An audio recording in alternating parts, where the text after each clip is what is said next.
जय श्री राधे। वैदिक ऋषि एस्ट्रो में आपका हार्दिक स्वागत है।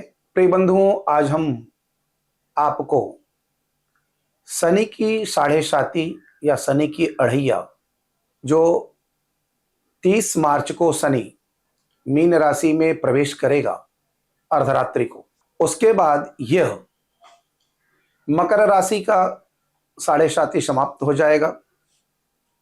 कुंभ राशि के लिए यह 2.5 साल रह जाएगा। मेष राशि के लिए, मीन राशि के लिए यह प्रारंभ हो जाएगा 5 साल के लिए, और मेष राशि के लिए 7.5 साल का होगा। इस प्रकार से ये जो शनि की साढ़े साती प्रारंभ होगी, और सिंह राशि के लिए यह ढैया होगा और धनु राशि के लिए यह ढैया होगा। इसमें जब शनि गोचर करता है तो किसे पीड़ित करता है? जैसे सबसे बड़ी बात होती है कि हमें शनि की साढ़े साती चल रही है, तो शनि की साढ़े साती हमें बार बार समस्याएं उत्पन्न कर रहा है। कौन सी समस्याएं उत्पन्न कर रहा है? यह हम अगर अपने दैनिक दिनचर्या को ठीक रखें, अपने नियम का हम पक्का रहें, तो हमें निश्चित मान लीजिए कि हमें शनि कुछ भी हमारा बिगाड़ नहीं सकता। जैसे हम किसी का, मजदूर वर्ग का हक न मार ले, उनकी मजदूरी को कम करके ना आंकें, उनका पैसा बिना कारण काट ले, या किसी भी मजदूर को हम बिना कारण प्रताड़ित करते हैं, तो शनि यह अपने सक्रिय रूप में आ जाता है। शनि मूलतः एक दुख का कारक ग्रह है, परंतु एक कार्मिक ग्रह भी है। अगर व्यक्ति इसका सही उपयोग करे तो देखिए, जितने भी लोग कोई भी पृथ्वी पर हैं, सभी कुछ न कुछ कर्म करते रहते हैं, और यह कार्मिक ग्रह है तो यह कर्म करवाने का मूल कारण है। यह कर्म का ही ग्रह है। अगर आप अपने कर्म को एक नियम के अंतर्गत और सद्मार्ग से अच्छे ढंग से करते हैं तो शनि आपको कभी भी पीड़ा नहीं देगा। किसी के मजदूरी को या किसी के हक को आप न मारें तो आपको पीड़ा नहीं देगा। यह करता क्या है? आपके मन को पीड़ित करता है। जैसे शनि आ गया, अभी मीन राशि में आ गया, तो कुंभ राशि से यह आगे पहुंच गया, परंतु कुंभ राशि उसके ठीक पीछे ही है मीन राशि के। तो वहां पे क्या होगा? मन को पीड़ित करेगा। जब मन को पीड़ित करेगा तो मन की पीड़ा का उपचार करिए। अगर आप चंद्रमा से संबंधित कार्य को करते हैं, आप मन से रिलेटेड कार्य को करते हैं और सद्मार्ग से करते हैं, तो निश्चय मान के चलिए कि आपको शनि की साढ़े साती कभी पीड़ा नहीं देगी।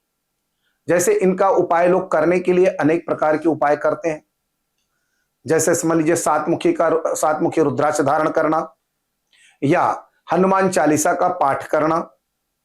कई लोग स्वास्थ्य को लेकर के परेशान हैं तो हनुमान बाहुक का पाठ करते हैं। तो आप या शनि मंदिर में जाकर के तेल का दान करना, यानी शनि को तेल चढ़ाना, सरसों के तेल को चढ़ाना, पीपल के पेड़ के नीचे धूप बत्ती, सरसों के तेल का दीपक जलाना और धूप दिखाना। शनिवार के दिन पीपल के वृक्ष में सूर्योदय के पहले ही लोग शनि के नाम से पीपल के नीचे दीपक प्रज्वलित करते हैं और उनको वासुदेव मान करके उनको जल चढ़ाते हैं। उससे भी लाभ प्राप्त होता है। परंतु इतना मान के चलें कि अगर आपको शनि की पीड़ा से निवृत्ति पानी है तो आप अपने मन को सही करिए। आप किसी भी मजदूर वर्ग, लेबर वर्ग को आप पीड़ा न दें। आपको जो शनि चाह रहा है, आप अपने नियम के पक्के बनिए। अगर आप अपने नियम के, अपनी दिनचर्या, दैनिक दिनचर्या को ठीक नहीं कर पा रहे हैं तो याद रखिए कि जितना भी आप उपाय करेंगे वो सब निरर्थक हो जाएगा।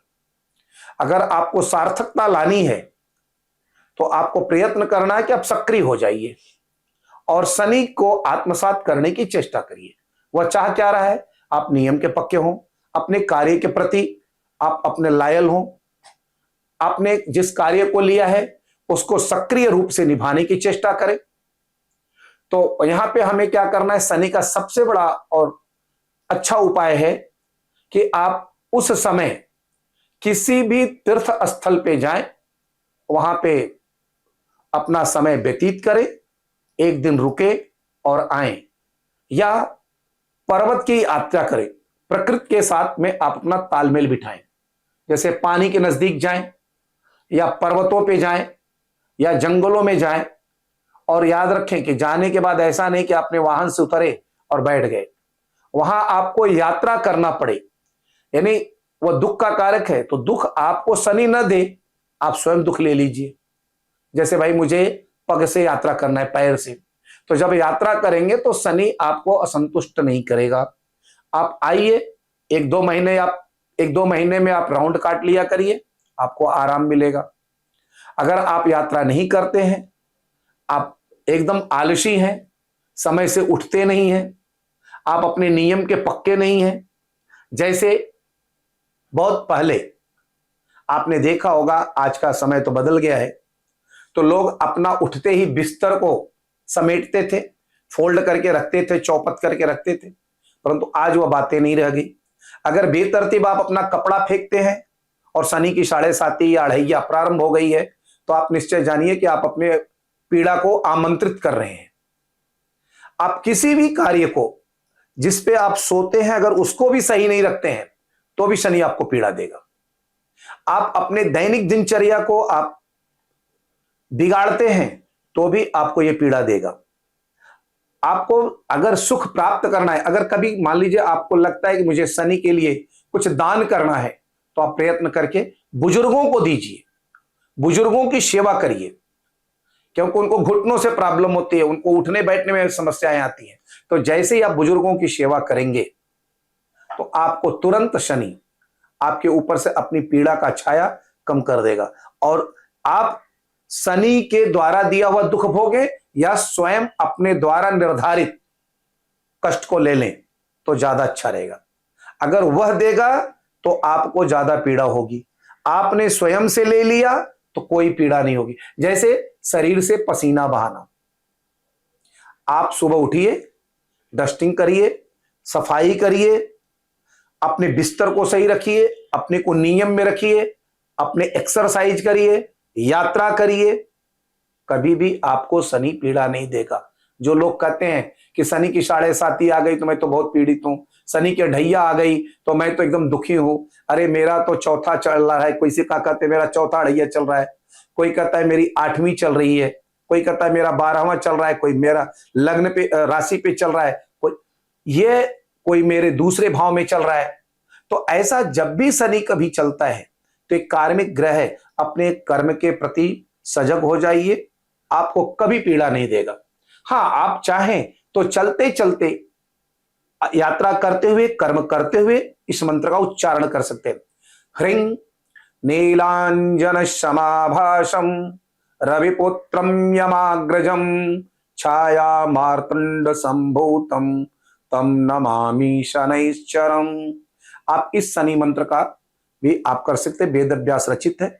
और जो भी आपको लगे कि शनि का ये उपाय हम कर सकते हैं, आप करिए, परंतु नियम में रहिए और दैनिक दिनचर्या को ठीक कर लीजिए, आपको कभी भी शनि पीड़ा नहीं देगा। ध्यान रखिए, शनि का कार्य ही है किसी भी चीज को गहराई से देखना, इसीलिए बार बार इसको देखिए, ध्यान रखिएगा। शनि की दृष्टि भी है, जैसे शनि अब जहां बैठता है वहां से तीसरी दृष्टि से और 7वीं दृष्टि तो सभी ग्रह देखते हैं, और 10वीं दृष्टि से मूलतः देखते हैं, और इनका उतना ही प्रभाव रहता है जितना सबको 7वीं दृष्टि से। तो इनकी जब तीसरी दृष्टि जहां पड़ती है, वहां पे भी आपको अपना वहां का आराम छोड़ना है, वहां पे आपको संघर्ष करना पड़ेगा। आपको उनकी 10वीं दृष्टि जहां शनि की पड़ती है, वहां से भी आपको अपना आराम से अपने आराम को हटा करके वहां भी आपको संघर्ष करना पड़ेगा। अगर आप नहीं करते हैं तो शनि के कोपभाजन आप अवश्य बनेंगे। इसलिए बार बार कहा जाता है कि शनि जहां बैठे, हाँ, शनि जहां बैठे वहां नुकसान नहीं करता, परंतु जहां देखता है वहां नुकसान करता है। तो नुकसान करने का मतलब क्या है? आप अगर सक्रिय हो जाइए अपने कर्म के प्रति, और अपना जहां जहां पे दृष्टि इसकी जा रही है, तीसरी दृष्टि, सातवीं दृष्टि या 10वीं दृष्टि, उसके प्रति आप लायल हो जाइए, उसके प्रति आप अपने कंफर्ट को छोड़ दीजिए, एफर्ट डालने की यानी संघर्ष करने की प्रवृत्ति को उत्पन्न करिए, फिर आपको शनि कभी पीड़ा नहीं देगा। जय श्री राधे।